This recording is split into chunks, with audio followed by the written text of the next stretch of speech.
스포츠 브라도 사실은 종류가 되게 다양해요. 이게 이렇게 옆에서 이렇게 밀고 쾅쾅 쿵쿵, 이거는 상대적으로 자크가 있어서 입고 벗기가 훨씬 편해요. 아래 부분을 보면 지퍼가 여기까지 이렇게 와 있어요. 이런 속옷 입으세요 라고 말씀드리는 경우들이 간혹 있어요. 일부 환자의 경우.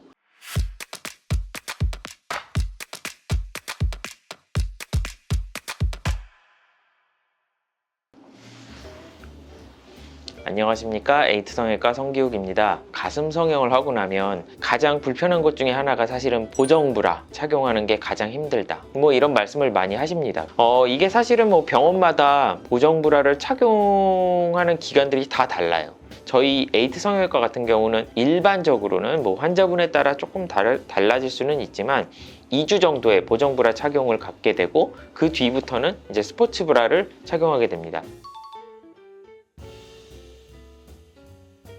이 보형물이 자리를 잡기 위해서는 충분히 이 무게를 받쳐주고 서포팅 기능을 해줄 수 있는 역할이 사실은 필요합니다. 그래서 저희가 이제 보정 브라도 그렇고 스포츠 브라도 착용을 하라고 말씀드리는데, 일반 브라는 사실 그런 기능이 없기 때문에 예를 들어서 밑빠짐이라든가 옆빠짐 뭐 이런 변형들이 사실 일어날 수 있는 확률이 더 높아지기 때문에 저희 스포츠 브라를 착용하라고 말씀을 드립니다. 그 스포츠 브라도 사실은 종류가 되게 다양해요. 우리가 하이 서포트가 되지 않는 그런 스포츠 브라도 있고요, 정말 짱짱하게 잘 잡아주는 스포츠 브라도 있어요. 그래서 제가 그 스포츠 브라를 좀 보면서 좀 말씀을 드리는 게 좀 좋을 것 같아요. 지금 이런 형태의 스포츠 브라 같은 경우는 안에 사실 이제 우리가 보형물이 있어요. 보형물이 있는데 보형물의 요 무게 내지는 보형물이 이제 옆으로 이동하지 못하게 양쪽에서도 강하게 잡아주고 아래쪽에서도 이 무게를 충분히 받쳐줍니다. 이게 이렇게 옆에서 이렇게 밀고 이렇게 쾅쾅 쿵쿵 이렇게 쳐도 사실 거의 흔들리지 않아요.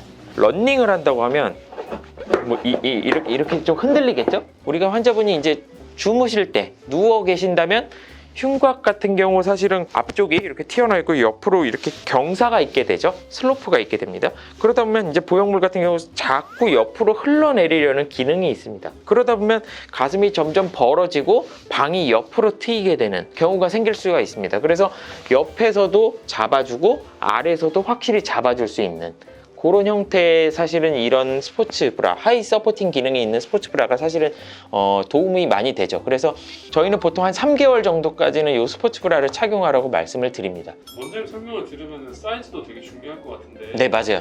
사이즈를 어떻게 맞춰야 될지 가장 중요한 건 이 가슴에 이 밑선 있는 부분, 밑둘레, 뭐 이게 길이가 짧든 길든 그거는 중요하지 않습니다. 밑둘레가 아주 타이트하게 잡아질 수 있는 그런 브라를 사실 선택하는 것이 맞고, 그게 사실 애매하시다면 뭐 저희 같은 경우 이제 사이즈별로 하나씩 구매해 오셔서 저희 병원에서 이제 착용할 때 봐드립니다. 그래서 봐드리고 적당한 사이즈를 저희가 이제 골라드립니다.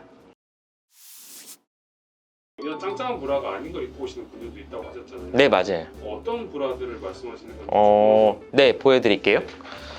예를 들어서 뭐 이런 브라도 좀 많이 갖고 오시는 편입니다. 이런 형태의 브라. 사실 이게 지퍼가 없기 때문에 입고 벗는 게 되게 힘들어요. 처음에는 사실 팔도 잘 안 올라가거든요. 그래서 막 무슨 뭐 이렇게 해가지고 입으십니다. 이거 해가지고 이렇게 입으시느라고 되게 고생을 많이 하시는데, 이거는 상대적으로 자크가 있어서 훨씬 편해요. 입고 벗기가 훨씬 편해요. 근데 얘 같은 경우는 지금 보시면 좀 그냥 이렇게 힘이 없어요. 힘이 없고 여기 지퍼가 있기 때문에 밑둘레에서 아래를 잡아주는 힘도 없습니다. 착용 한번 시켜볼까요? 자, 이렇게 좀 착용을 시켜봤습니다. 아래 부분을 보면 지퍼가 여기까지 이렇게 와 있어요. 밑선을 사실 충분히 받쳐주지를 못해요. 아까 제가 이거 보여드렸던 거랑 이걸 좀 비교해보면 이렇게만 해도 그냥 이렇게 움직입니다. 아까 이 짱짱한 느낌에 비해서 이거는 뭐 좀 너무 좀 흐느적한 느낌이 있지 않나. 저희가 아까 이런 브라 같은 경우는 가슴골 위쪽까지 충분히 좀 가려진다고 그래야 될까요? 골까지도 충분히 이제 덮을 수 있는 이런 형태의 브라가 좋은데, 이거는 사실 골이 좀 다 드러나고 있습니다. 이거는 좋지 않은 게 이 골 위쪽에서도 사실 이렇게 좀 잡아주는 기능이 필요합니다. 이제 위로도 움직이고 옆으로도 움직이기 때문에. 근데 이런 브라는 사실은 좀 기능이 좀 약한 것 같습니다. 네, 마지막으로 우리가 또 일반 브라도 좀 비교를 해볼 건데요. 다음으로는 이런 뭐 그냥 일반 와이어 없는 브라렛 종류의 이런 속옷들이 있습니다. 그래서 뭐 아까 제가 보여드렸던 지퍼 있는 속옷보다도 사실은 더 그런 서포팅 기능은 떨어집니다. 그래서 이런 속옷 같은 경우는 보통 수술 후 2달 정도 뒤부터 계속 입는 건 아니고 잠깐 입어주시는 거는 괜찮다라고 말씀을 좀 드리는 편이기는 합니다. 간혹 수술하고 나서 2주 뒤에 오셨을 때 이런 속옷 입으세요라고 말씀드리는 경우들이 간혹 있어요. 일부 환자의 경우. 스포츠 브라 같은 경우는 양쪽에서 가운데로 모아주는 기능이 있기 때문에 오목가슴이거나 수술 후에 조금 보형물을 좀 크게 쓰신 경우, 사이가 조금 가까우신 경우들이 있어요. 그런 경우에는 상황에 따라서 이런 속옷을 양쪽을 너무 모아주지 않는 그런 속옷을 입으라고 말씀드리는 경우들도 있다. 뭐 케이스 바이 케이스다, 이렇게 좀 보시면 되겠죠.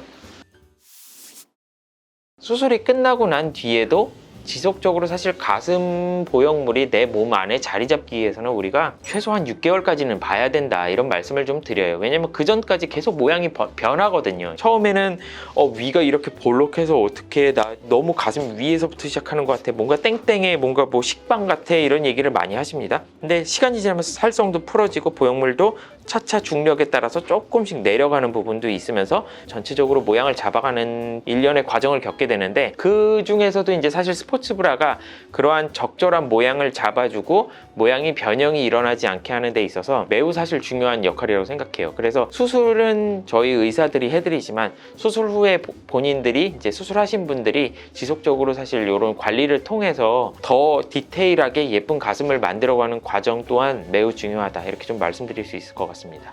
네, 이상입니다.